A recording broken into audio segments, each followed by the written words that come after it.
time for this nation to take a clearly leading role in space achievement, which in many ways may hold the key to our future on Earth.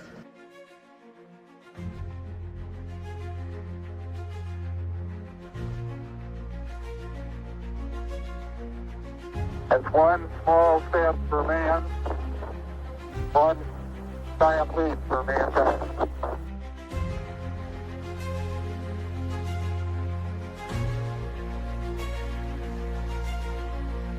Today is a day for mourning and remembering. Nancy and I are pained to the core by the tragedy of the Shuttle Challenger.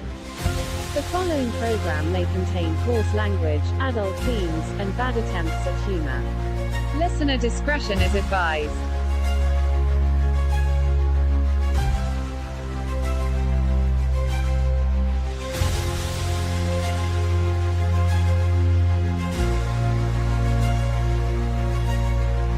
What is President Trump's goal? What is his vision? He wants to put an American flag on Mars.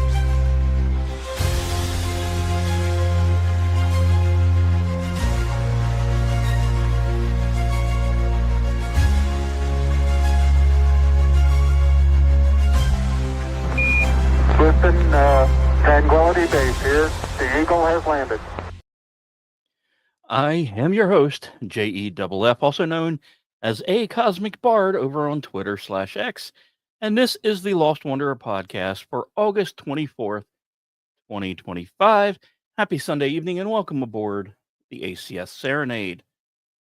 We're going to start out with our story, well, Starship, because I was hoping, because I thought stars were going to align and I was going to be able to live stream Starship 10 launch attempt, but it got scrubbed, so I'm not going to lie, I wrote it, tonight's episode, on the assumption that they were at least going to launch. So if I use anything that is improper in that regard, I apologize. But hey, ground issues happen. But tonight, on the Gulf Coast of Texas, a rocket taller than the Statue of Liberty and wrapped in stainless steel still stands waiting for its turn with history. Now, of course, the countdown didn't hold, so Flight 10 of Starship didn't launch during the middle of this broadcast, even though I was fully prepared with live video. Maybe I'll do a special tomorrow night so we can watch it together. But before we count down, I think we need a little bit of a rewind, because when that flight happened, it isn't coming out of nowhere. It actually comes with a handful of scars. There has been an unfortunate string of failures.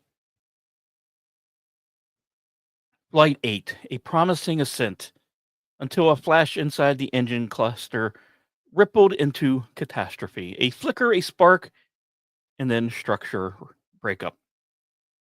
Flight 9, a hydraulic filter clogged, steering control vanished, and a rocket that should have been dancing on plasma fell apart instead. Now, these weren't necessarily grand architectural collapses. They weren't, oh, Starship doesn't work. They were, well, let's face it, a batch of gremlins. A filter, a flash, the sort of things you'd expect on, your uncle's beat-up Buick. Maybe not, a machine carrying the ambitions of an entire species. And yet, when you build rockets, these little things end up writing the headlines. Now, SpaceX tore apart the data. Hydraulic filters were redesigned. Raptor ignition sequences were hardened. Control lines were rerouted. Heat shielded tiles, the fragile black armor that must survive the inferno of reentry, were replaced with a new pattern, thicker, denser, and less prone to popping off like poker chips. Every part of the system was touched by human hands, tightened, tweaked, and even sometimes reinvented. Now, the FAA reviewed every correction, closed the investigation into Flight 9, and signed off on all of the fixes. That's, bureaucratic language for, yeah, you can try again. It's the kind of green light that matters more than any launch tower floodlight. So when it does happen, you'll have that choreography that we all love. At ignition, you'll have 33 Raptors engines that are roaring, shoving the booster skyward with twice the thrust of Saturn V. And if everything goes well, about 2 minutes and 24 seconds, a stage separation, Booster 16 peels away and attempts a descent into the Gulf of Mexico. It doesn't sound like they are planning an attempt to recatch it. And if the software behaves, it'll be an attempt of a soft splashdown instead of just a simple disintegration. But it's Ship 37, the upper stage, that will continue eastward, test its new shielding, relight its engines in space, and eventually arc toward the Indian Ocean for a controlled re-entry. If it survives, the heat tiles will finally earn their keep. But it should be noted, tucked inside a batch of simulated Starlink payloads, probably more you could call it ballast, but ballast that forces the ship to prove it can actually carry cargo, not just its own ambition. Now, you may ask, why does this even matter? Because Flight 10 is the line between adolescence and adulthood for Starship. A successful flight would restore confidence that this beast of steel and methane isn't just some weird engineering experiment, but a working platform. It may give NASA confidence in its choice of Starship as the Artemis lunar lander. It could also prove that orbital refueling, the critical step for any Mars mission, isn't just a concept sketch as well. But perhaps more importantly, it would remind the world that failing forward is still progress. Every explosion has been tuition. And when it launches, we will have another exam. Now, down at Boca Chica, people are gathered along the coast. Some hold phones, some hold binoculars, some holding their breath, and some with amazing tracking camera software. Inside the Launch Control Center, engineers who haven't probably slept in weeks are waiting for that calm, synthetic voice to say the words they crave. We are go for launch. The air itself will vibrate with tension. When a rocket this large takes flight, the sound isn't just heard, it's felt.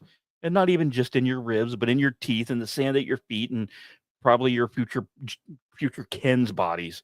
And when 33 engines ignite, the ground doesn't just tremble, it surges.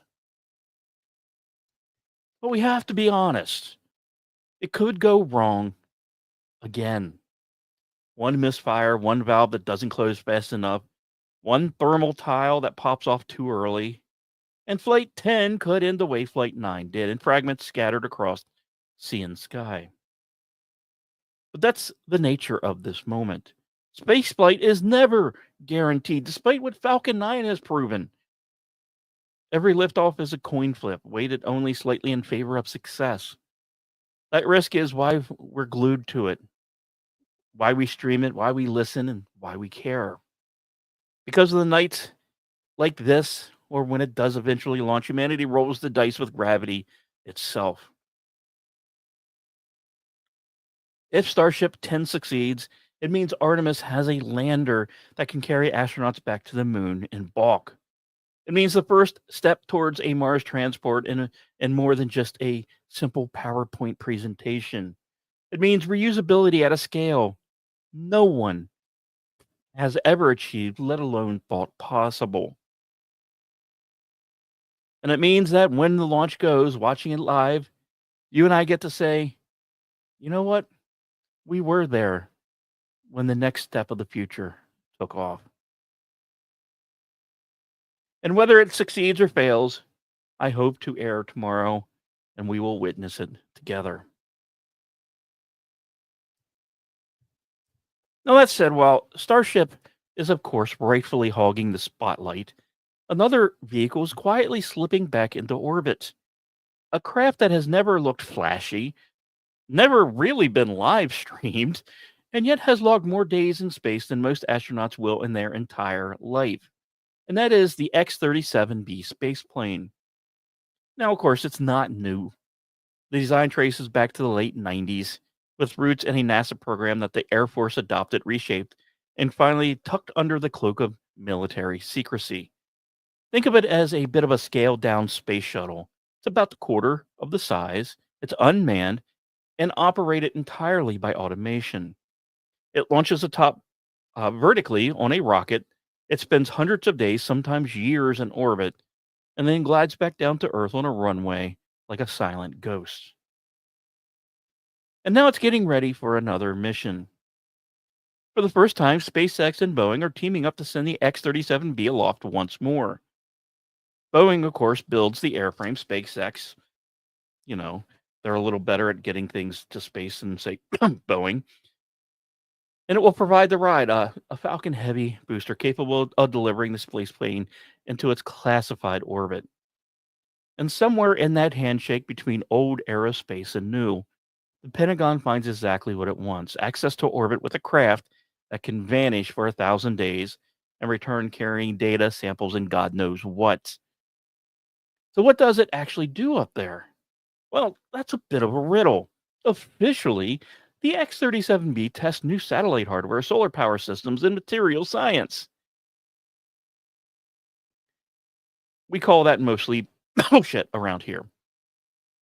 Unofficially, the Air Force and now the Space Force aren't exactly eager to publish any details. Some believe it's an orbital spy peeking at satellites. Others say it's testing reusable components for classified missions.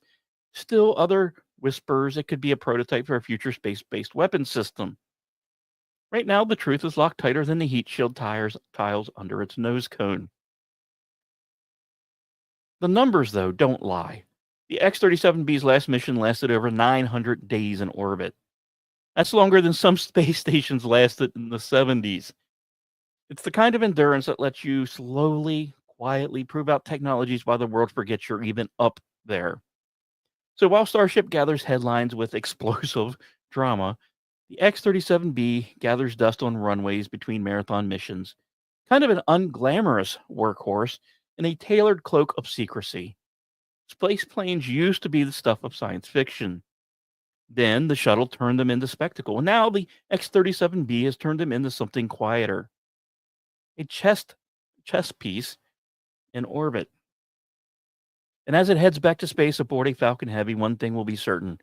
When it returns, you and I may not know anything of what it did, but the people who need to know will. And that's the strange poetry of X-37B, a spacecraft that lives in science and carries the loudest secrets of all. And speaking of secrecy and spies,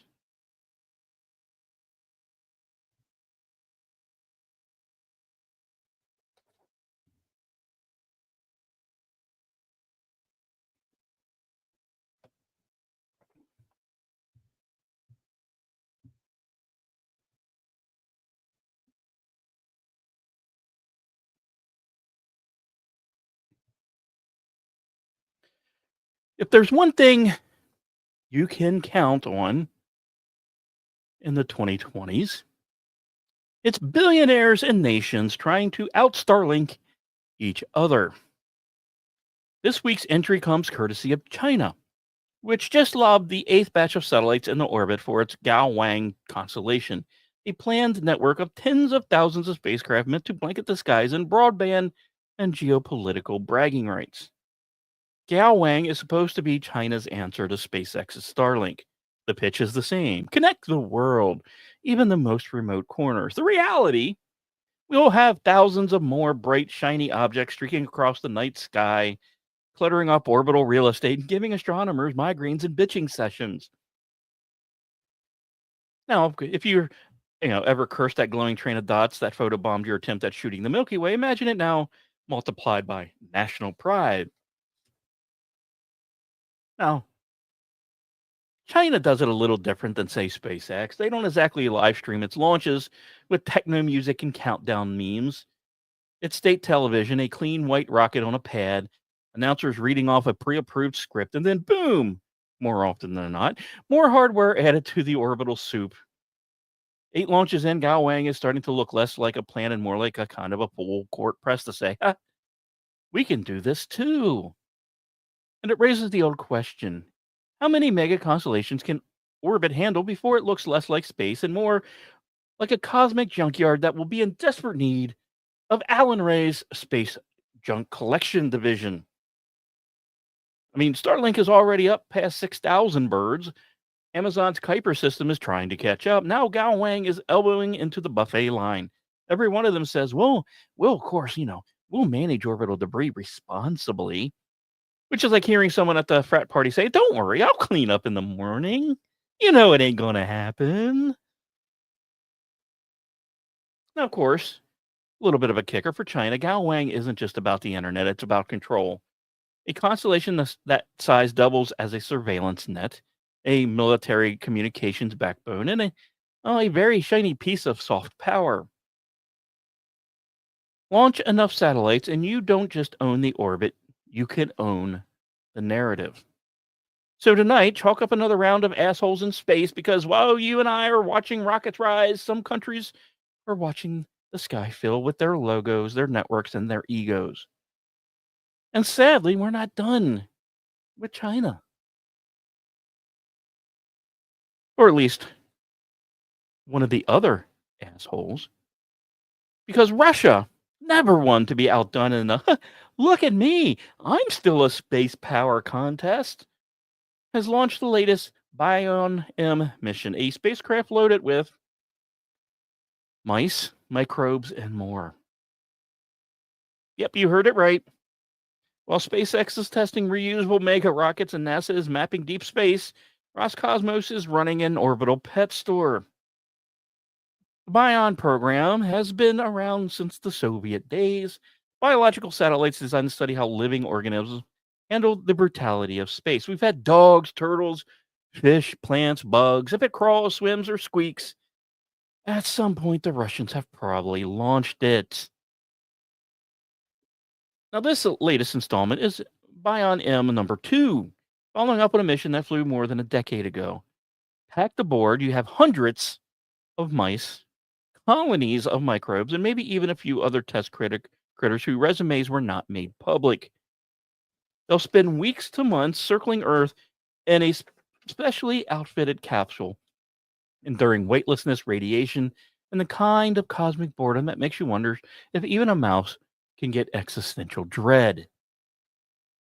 Now, it's easy to laugh here, but there is some real science being done.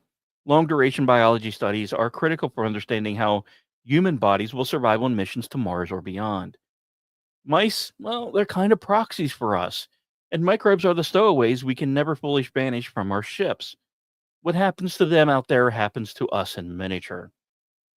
But it's not hard really to see the irony. In a week when the world's eyes are on Starship, Russia is making headlines with basically a mouse hotel. And it's not exactly a confidence booster for their battered space program. This is the same Roscosmos that struggled with budget cuts, abandoned moon missions, and hardware failures that would make a car mechanic blush. So, of course, we are adding this into the assholes in space ledger, because we have China cluttering the skies with satellites and Russia cluttering low Earth orbit with rodents. And you and I are probably left wondering if somewhere out there, alien astronomers are looking at Earth's launch records and concluding, this species is very confused. But ironically, we're not done with assholes in space. No, we kind of have a new entry into this one. And some of you are going to be a little upset when I start out, but wait for it. Be patient. The story will reveal itself as we go along here. Because there's a headline that got the climate crowd clutching their reusable coffee mugs this week. President Donald Trump signed an executive order telling NASA to back away from climate research and get back to what the agency was actually built for, exploring space. And of course, the howling began immediately. According to the climate lobby, this is heresy. How dare you? How dare NASA stop obsessing over models, charts, and endless end is nigh press conferences? How dare they prioritize the moon and Mars over telling us for the 119th time that the sky is falling and your gas stove is probably to blame? Well, let's be clear, NASA wasn't founded the Environmental Protection Agency with rocket engines. It was funded to build Saturn V's, land people on the moon, and send probes to the edge of the solar system and honestly push human presence outward. That's their DNA. But in the last couple of decades, the climate industry got its claws into every federal agency it could, including NASA. Suddenly, the same engineers who should be plotting trajectories to Europa were being told to run spreadsheets around cow farts and carbon offsets. Now, Trump's order flips this back. The Artemis program doesn't need a lecture on recycling. It needs rockets. Mars colonization doesn't need a pamphlet about climate justice. It needs landers, it needs habitats, and it needs oxygenators. Every dollar NASA sinks into duplicating climate studies that NOAA and EPA and probably a dozen other agencies do is a dollar not spent building the future. Now, of course, if you listen to the climate warriors, this is the end of civilization. They're convinced the oceans are going to boil unless NASA interns keep crunching ice core samples. But here's the irony. The more they kind of scream, the more obvious it is that they see NASA not as a space agency, but as a stage for their ideology. So yes, we are having a new segment into Assholes in Space. They go there, not for worrying about Earth. Of course, Earth matters, but for hijacking humanity's only real off-world agency and trying to turn it into another pulpit. Now, the climate may change. It always has, always will. But rockets don't build themselves, and tonight at least NASA is being told to stop sermonizing and start launching. Now that leads us to another issue. Most of the satellites you hear about live in well-known neighborhoods low Earth orbit. Basically where Starlink, love you SpaceX, love you Starlink, but it does clutter the sky a little. Or, we've heard of geosynchronous orbit, where communication birds hover. But there are corners of space that are harder to reach, harder to stay in, and harder to exploit. And NASA wants new spacecraft designed to exploit it. The target are what engineers call cislunar and deep space orbits. Think halo orbits around the moon, high inclination paths that sweep above and below Earth's poles, or long looping trajectories where gravity from Earth, Moon, and even the Sun tug at the spacecraft all at once. Now, these orbits are really scientifically valuable, places where observatories can watch the cosmos undisturbed, or where communication relays can beam signals around blind spots. They're also strategically valuable, since whoever controls the high ground, as Anakin learned, above cislunar space controls a gateway to everywhere else. That said, there is a bit of a problem. Getting there is very, very expensive, and staying there is even harder. And servicing spacecraft in those orbits is practically impossible right now. So NASA is asking industry for designs. Vehicles that can fly longer, maneuver more efficiently, and survive radiation belts that chew through electronics like termites in a log cabin. And some propulsions and proposals are talking nuclear, engines that sip fuel and give a steady push for months. Others are looking at solar electric drives, with arrays that unfurl like wings and ion thrusters that glow blue in the dark. All of it basically points to the same idea. If you can build a craft that thrive in the harder reach places, you unlock a whole new layer of space. And for now, it's still early. NASA is listening, contractors are pitching, and funding is a bit of a question mark. But the intent is clear.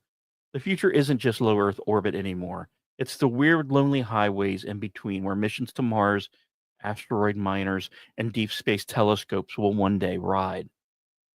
And who knows, if Starship really does fly reliably, those out-of-the-way orbits might not be out of reach for very much longer. Now, if you were listening to the Vincent Charles project earlier that I don't know if guess is a right word on, but Talk of Star Trek often permeates that show for one reason or another, usually Janelle. That's okay, we like that. So this next story will tie into that, I think, quite nicely. When you head to Mars, you know, you just can't swing by the ER if someone, breaks a right ankle or, runs a fever of 105.9. No, you can't. It's just not just not possible. Because the round trip time for radio signals can stretch up to 40 minutes. That means if an astronaut keels over, mission control won't be talking them through CPR in real time. They'll be talking about funeral plans. So enter NASA's new partnership with Google. An AI medical assistant designed to travel with astronauts into deep space. Think of it as a digital doctor that never sleeps, trained on more medical textbooks than any human could cram, and armed with the ability to cross-reference a patient vitals against a vast library of symptoms in seconds. In practice, this means if an astronaut feels chest pain, the AI could pull up their heart rate, scan them on onboard tools, and suggest immediate steps while flagging whether it's a minor cramp or the start of something deadly. For longer missions, it could monitor sleep cycles, bone density scans, or even run diagnostic conversations. Describe your pain on a scale of 1 to 10. Now, the bedside manner, of course, will be a little cold, but hey, we've all been married once or twice, but the speed could be life-saving. And I know somewhere out there a Star Trek fan is already grinning because that NASA and Google basically building sounds suspiciously like the emergency medical hologram from Voyager. Just, without the bit of smug sarcasm or, Robert Picardo's face flickering in the being.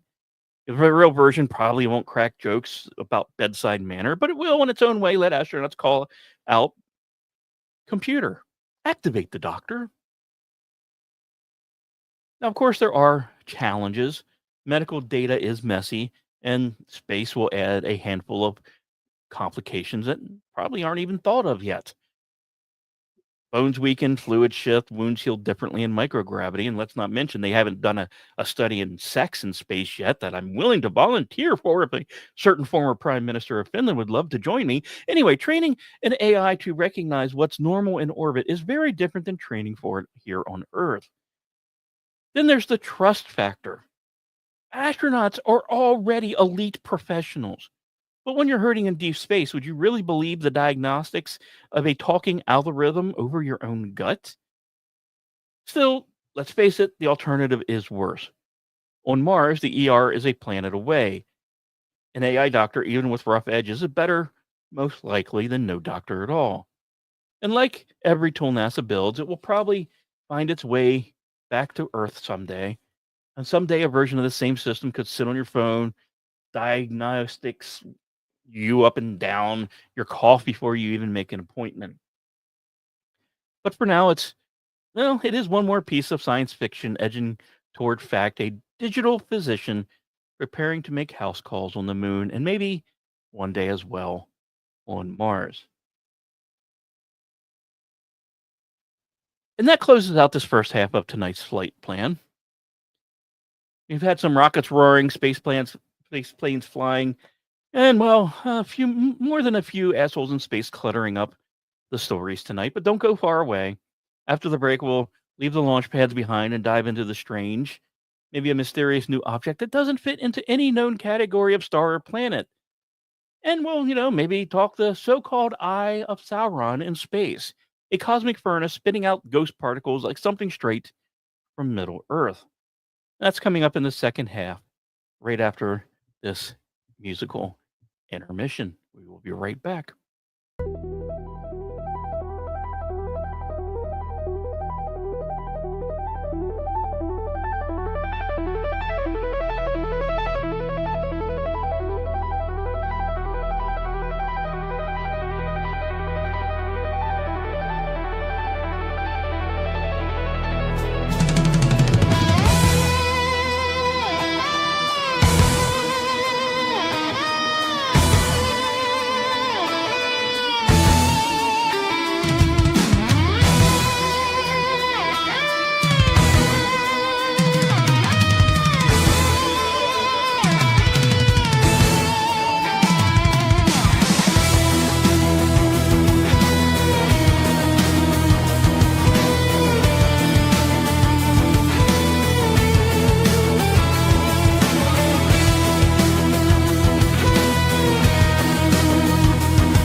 watch her set in cosmic flame. Through the veil of cold resistance, whispers carry out your name. Silent storm of endless fire, timeless beacon in the dark, ancient gaze that never tires, cuts the void with ghostly sparks. Ghost particles drift unseen, unbound. Through the shadows they circle round.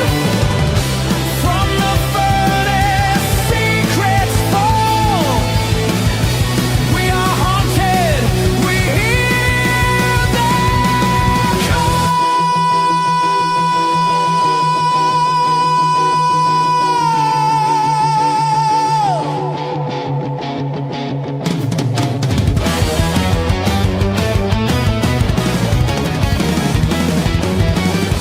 Tower lost beyond all measure, ashes crowned with spectral light. Every ember hides a treasure, every spark consumes the night. Fear and wonder born together, bound to fire we can't contain. Through the void we chase forever, whispers carved in ghostly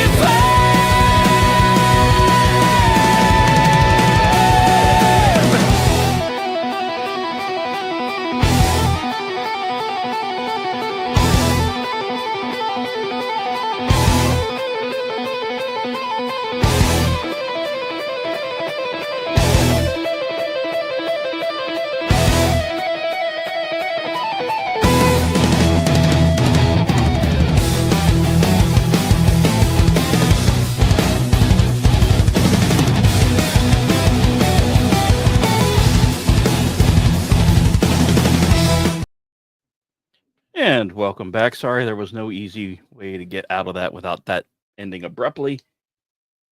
Like I said, I was really planning on talking more about a launch tonight than doing most of this show, but I wrote enough show to get me through the hour. So thank you for tuning in and welcome back aboard the Lost Wanderer program. Now, the rockets have cooled, the launch towers are quiet, and now we turn our eyes to the silent wonders of the outside, the outer solar system, and the strange riddles they carry. The second half tonight is all about the rocks and the mysteries, where science fiction leans close enough to brush shoulders with fact. Which, of course, brings us to Pluto, that little world that refuses to stay forgotten. Pluto the Planet. That's how we call it here, because that's what it is. It's not a dwarf. It's not a demotion. Not whatever label the IAU and the NDT slapped on it back in 2006, like the morons that they are. Because let's face it, if a world can carve canyons, hold moons, and maybe hide an ocean deep under its icy skin, it has earned its title of planet. End of story. And now, Pluto the Planet may be getting the mission it deserves. One designed to probe its underworld. I'll let you go ahead and do the giggities in chat. Ever since New Horizons flew past in 2015, Pluto has been dropping hints it has more going on beneath the surface than anyone expected. Smooth plains that look relatively young, rips and fractures as if the crust has been stretched and tugged. All signs that something warm and dynamic might be lurking below. And the most compelling theory? a hidden ocean sealed away under miles of nitrogen and water ice, kept liquid by just enough internal heat to defy the cold. And planetary scientists want to go back, not just to snap pretty photos on Instagram, but to peer inside. So it's more of an OnlyFans trip. Radar to, go sound through the ice, gravity mapping to feel the slosh of liquid beneath, and maybe even a lander to test the surface chemistry for traces of what lies below. And it's kind of sometimes space nerds really do amazing things because the proposal has come with a fitting name, the Queen of the Underworld. Because if Pluto the planet hides an ocean, it would be the ultimate underworld, a sea of darkness billions of years old, untouched and waiting. Once again, we have to ask, why does it matter? Because subsurface oceans are prime candidates for life. Europa probably has one. Enceladus, well, it sprays it into space like it's a freaking party. So if Pluto joins that list, then habitable environments aren't rare jewels. They're actually common. Even out at the edge where sunlight is faint, and NDT smug grin fades from view. Now, for now, it's just a proposal on paper, and of course, politics may stall it, but Pluto the planet has a way of tugging at imagination. Demoted or not, it refuses to be forgotten. And if the Queen of the Underworld does fly, it won't just settle a planetary debate, it will ask something much bigger. What secrets lie in the oceans no sunlight has ever touched?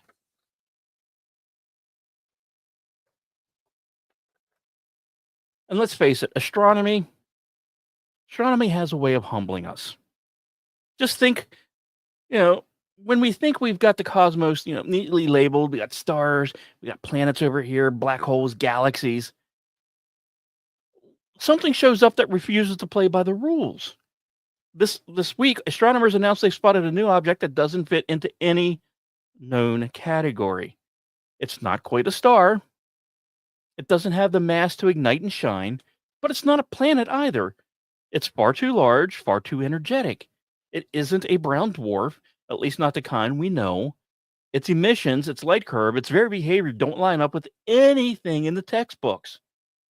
For now, it's just a mystery, placeholder in our catalog of the universe with 3 question marks basically scribbled next to it. And the discovery came the old-fashioned way, by watching the sky for flickers and signals that don't match the background. This thing lit up in ways that made astronomers sit back and ask, what are we even looking at? A cosmic in-betweener, a misfit, a reminder that the categories we invented are ours, not what the universe has planned.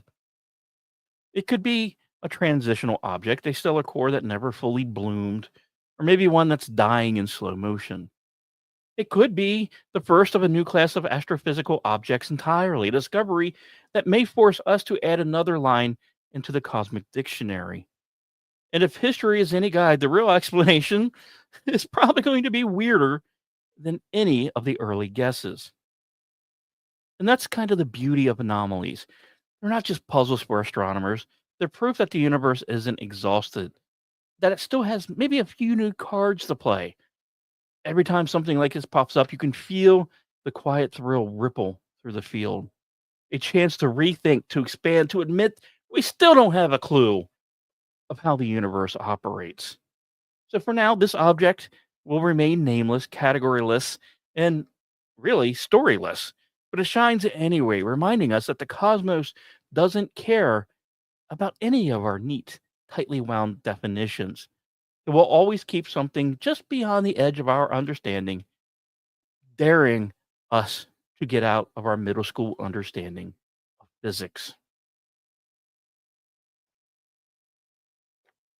And the universe wasn't done. Every so often, the universe lines up a sight so perfect, oh, it feels like a special effects shot. Astronomers recently trained their instruments on a distant galaxy and found what looks uncannily like the Eye of Sauron glaring back at us. a cosmic furnace staring across the void, rimmed in fire, and now proven to be throwing out ghost particles as if it were forged in Mordor itself. And here's the kicker: the eye is not a metaphor. Images show a central pupil of darkness surrounded by glowing rings of gas, a shape born from furious interactions around a supermassive black hole.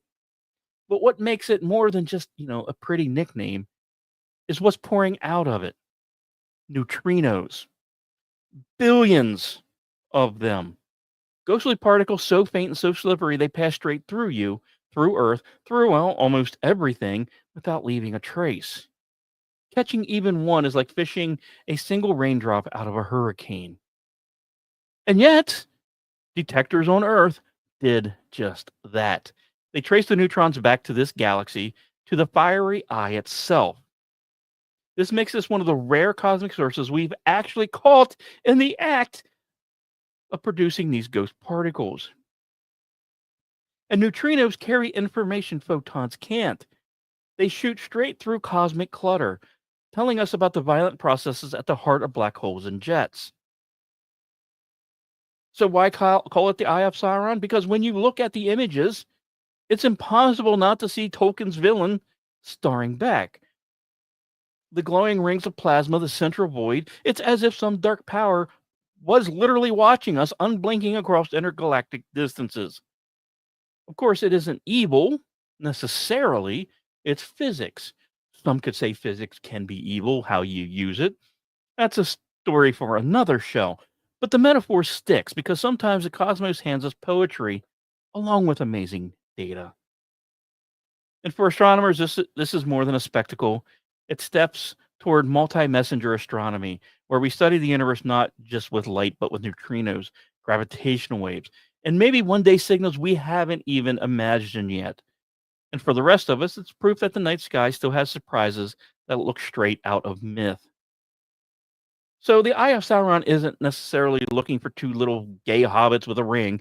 It's looking for us, daring us to keep watching and to keep learning before its ghostly particles pass through unnoticed. And this wasn't the last story the universe decided to go, yeah, I'm smarter than you. Because every now and then, the universe reminds us that out there isn't always necessarily that far away. Sometimes the headlines aren't about distant galaxies or quasars that look like the Eye of Sauron, but about stars that are practically next door. And this week, the James Webb Space Telescope picked up whispers, faint dips of light, that suggest there may be a new exoplanet only 4 light years away. 4 light years. I know some of you are already doing the math, but 4 light years, that's right in our backyard. On the cosmic scale, that's like finding out your neighbor has been keeping a swimming pool that you've never noticed. If confirmed, this would be one of the closest exoplanets ever detected, orbiting in the Alpha Centauri neighborhood, which, of course, if you're paying attention, is my home turf. Yeah, the rumors are true. Your host is an alien stowaway from Alpha Centauri that's just here for snacks, science, and someday the former prime minister of Finland. So when I say neighbor, I mean it literally. If there's a new rocky world orbiting there, that's like someone building a new condo development right basically on your block. Do you think maybe I can send a postcard and reserve a room when I go home? Anyway, so what did Webb actually see? It wasn't a crystal clear image of blue marble with oceans and clouds because they don't know where to find that one. Instead, astronomers spotted a light curve, tiny, regular dips in starlight as something crossed in front of it. And those dips routinely suggest a planet. It seems to be about Earth-sized, orbiting at a distance where conditions could be temperate, though temperate around the red dwarf star can mean anything from balmy greenhouse to surface of a toaster. But this excitement isn't just proximity. 4 light years is actually within range of future missions. With current tech, it's still science fiction, but it's not impossible science fiction. Projects like Breakthrough Starshot have drawn up blueprints for probe sails driven by lasers that could, in theory, reach Alpha Centauri within, human lifetime. If a real rocky planet is waiting there, the motivation to build those missions goes up tenfold. And of course, astronomers are unsurprisingly cautious. Right now, this is just what they call a candidate. Webb's data needs to be confirmed, double checked, and of course, challenged like proper science is. Sometimes noise pretends to be a planet, sometimes it's star spots, or maybe some sort of weird cosmic background event. But even asking the question this close to home is thrilling. Really close to my home, if you catch my meaning, Mr. Frodo. Now, here's where the story takes a bit of a twist.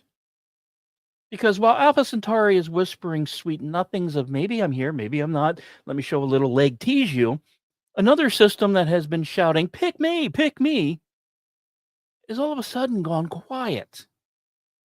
TRAPPIST-1d, one of the 7 Earth-sized planets around the famous red dwarf 40 light years away, well, that was supposed to be one of the crown jewels of exoplanet hunting. Because TRAPPIST-1d orbits right in that beautiful, absolutely amazing habitable zone, the sweet spot where liquid water could exist on the surface. When it was first announced in 2017, headlines went wild. 7 Earths found. Teachers used it in class slides. NASA posters reimagined the planets like vintage travel ads.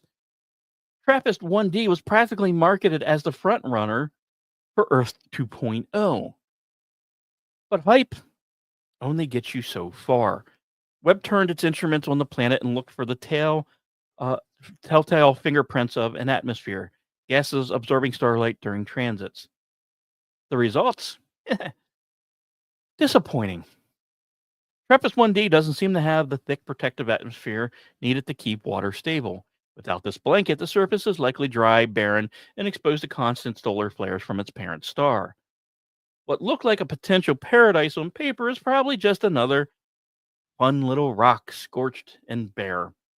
It's kind of a sobering reminder size and orbit aren't enough. Just because a planet is Earth-sized and in the right zone doesn't mean it's habitable.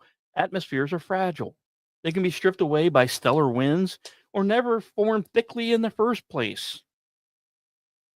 TRAPPIST-1 teaches us that habitability is rare, and not every candidate makes the cut. And yes, I am hating the EP for sending me this story, but I am nailing the word, so I'm happy. But here's the thing. Even this failure is a bit of a progress. By ruling TRAPPIST-1d out, we have sharpened our methods. We learned that, well, there are certain things to look for and what red flags to spot faster next time. The list of maybes is getting smaller, but the science is getting better. And in that sense, TRAPPIST-1d is still valuable. It's a reminder that discovery isn't just about finding what we want.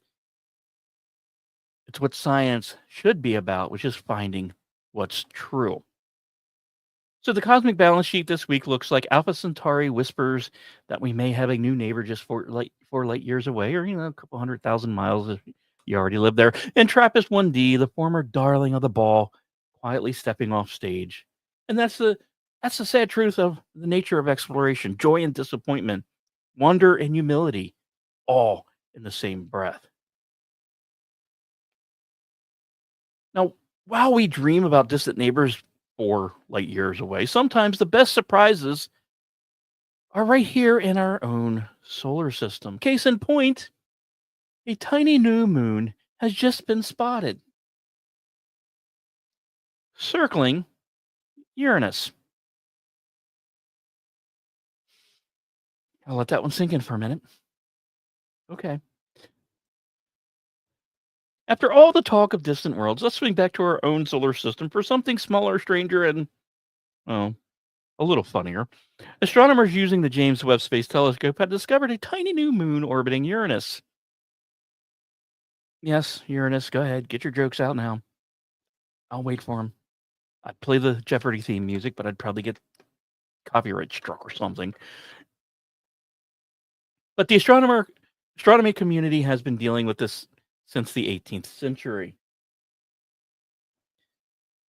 New moons around Uranus, rings of Uranus, don't make me smell Uranus.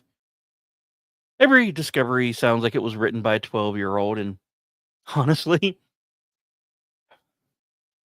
I laugh the entire time I see headlines and read the stories myself, so I get it. Uh, this little moon is only a few miles across, more of a cosmic pebble than a world, but it's important because Uranus, despite being a giant, hasn't been closely studied since Voyager 2 flew by back in '86. That's almost 40 years of neglect, much like my second marriage. Finding a new moon now is like dusting off an old attic box and discovering, hey, look, there's something living inside. It tells us the system is more active, more populated than we ever realized. And let's face it, Uranus already has a reputation. 27 moons have been confirmed. And of course, most of them are named after Shakespearean characters, which I'm sure Vincent loves. We have Titanian, Oberon, Ariel, Miranda. And now I had this tiny newcomer waiting for its proper name. Will it get another Shakespeare nod, or will someone, please, for the love of God and everything that's holy, finally slip a Futurama reference past the naming committee? Please? Please? But beyond the giggles, these little moons actually do matter. They hint at how this planet rings are actually formed, how its gravity corrals debris, and maybe even how Uranus itself tilted over on its side long ago. So yeah, we just added another moon to Uranus. It's tiny, it's quirky, and it gives everyone from late night hosts to giggling podcast listeners an excuse to laugh. But it is also science, and sometimes science is best served with a side of humor. And that's why I love doing this show. And let's not face it, especially when it comes to things all Uranus. And every so often in the world of NASA, scientists, like, the good ones, let themselves play a thought experiment. Instead of asking, what do we see out there? They ask more questions like, hey, if aliens are like us, where would we see them first? And that's a new premise of a new study. The idea is simple. When humans explore space, we don't scatter randomly. We go where it makes sense. Stable orbits, gravitational waypoints, regions that are useful for fuel, communication, observation.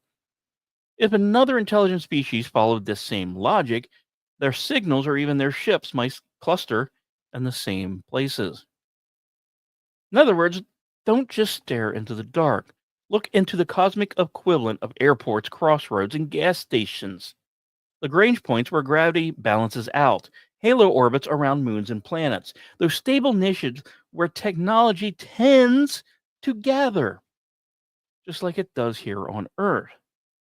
And it's honestly, finally, a clever idea. And probably a humbling one, because if aliens are out there and they think anything like us, then we might already be staring straight past them. We just haven't been looking in the right spots. Of course, I'll say it, we could save them the trouble. Look, you can stop searching. Alien, hello, right here. Me broadcasting bi-weekly from Alpha Centauri under the very subtle disguise of a human podcaster. And not fooling many people, apparently. But joking aside, this study does matter. It's one more step in what's called techno-signature research. The hunt's not for aliens themselves, but the fingerprints of technology that they would leave behind. Radio burst, waste heat, orbital clutter, the kind of things we're already creating without meaning to. So if humanity's footprint is visible across the stars, why wouldn't there be as well? So tonight, the search widens again. We may not have answers, but we have better questions. If aliens are like you, they'll be where the physics is, kind, their orbits are steady, and the traffic makes logical sense. And maybe someday when, Earth finally, tune in on the right frequency, glance at the right point of the sky, they'll realize the universe has been waving back the whole frickin' time. And black holes, I know we talked a little bit about it earlier. Black holes have always been cast as the villains of the cosmos. Collapse into one and you're gone. No light, no signal, no hope. the great devourers of stars, the sinkholes of the universe. But there is a new theory that is starting to flip the script. What if black holes aren't just the ultimate full stops of matter and energy? What if deep inside they're factories for dark energy? Let's rewind, shall we? In 98, astronomers studying supernova noticed something alarming. The universe isn't just expanding, it's accelerating. That discovery actually earned a Nobel Prize and a permanent headache. To explain it, scientists coined a phrase dark energy. It's that wonderful, invisible pressure driving galaxies apart faster and faster. And it makes up amazingly nearly 70% of the cosmos. And yet, after more than 2 decades, we still don't know what the hell it is. We can only measure its fingerprints in the sky. Now comes a provocative idea. Maybe black holes are the missing source. Traditionally, we picture black holes as dead ends. Matter collapsed past the event horizon, compressed into a singularity of infinite density, and that's it. But if physics allows some of that matter to undergo a transformation, a phase change under conditions we can barely model, then the result might not be more mass or heat. It might be something stranger, a contribution to the universe's dark energy budget. And that's kind of, a big question. What does this mean for the fate of the universe? If black holes are factories for dark energy, then every new one adds fuel to the fire of expansion. That could tip the scales toward a future where the cosmos keeps stretching until galaxies vanish from each other's sight. The stars will wink out, and only the lonely pool of expansion remains. The so-called Big Rip, which I covered on an in the Crease, becomes even more plausible, something that was laughed at when I talked about it. Not from my listeners, of course, but a universe torn apart not by gravity, but by the runaway pressure of energy boom born in darkness. For now, it is just a model, a bold idea scratching at the edge of our ignorance, but that's how science works. Now, we come to that closing act of tonight. The question is the cosmos ready to dazzle us with? So let's grab a drink and sit down by the campfire and take a gander up. Monday, August 25th begins our 2-week run under the lingering glow of the Sturgeon moon, the last full moon of summer, hanging bright as August prepares to give way to September. It's a reminder that the long nights of autumn are on the horizon. All of this builds toward the showstopper, Sunday, September 7th, when Earth's shadow swallows the corn moon and transforms it into a blood moon. Across New England, for example, you'll see it climbing above the horizon, already wrapped in red. Totality lasts for more than an hour, bathing the sky in that eerie copper light only a lunar eclipse can deliver. Now, of course, this moon carries names across traditions because my executive producer loves laughing at me trying to pronounce this. In Ojibwa, it's called Watibagigis, the leaves turning moon. The Dakota Sioux call it Kanwa Pi Kan Sunwi, the moon when the leaves are falling. And in Cree, it's Nimitaha Mupanasiki Min, the berry harvest moon. However you say it, the meaning is the same. A season is shifting and the moon rises to market. Between these dates, next 2 weeks, there aren't really major alignments or meteor showers to really distract you. This window is kind of more about a slow crescendo. The sky is holding its breath, saving its drama. So mark your calendars, August 25th to September 7th, from the Sturgeon moon to the blood moon. The cosmos is tuning its instruments, dimming the lights, and then in one long red performance, giving you a front row seat to a theater of the heavens. That's it for tonight's show. Thank you for tuning in whenever and however you do. Stay tuned for Sunday Night with Alan Ray. Special thanks to NASA, SpaceX, Space.com, Ars Technica, NASA Space Flight, Popular Mechanics, and more for the stories and inspiration tonight. With me at the helm and the EP setting course, and the ship's computer in the back whispering star maps through static, this is the Lost Wanderer podcast. Until next orbit, I hope you enjoyed the show, learned a little something, and maybe had a laugh or two along the way. The universe is a pretty big place. It's bigger than anything anyone has ever dreamed of before. So if it's just us, Seems like an awful waste of space. Right?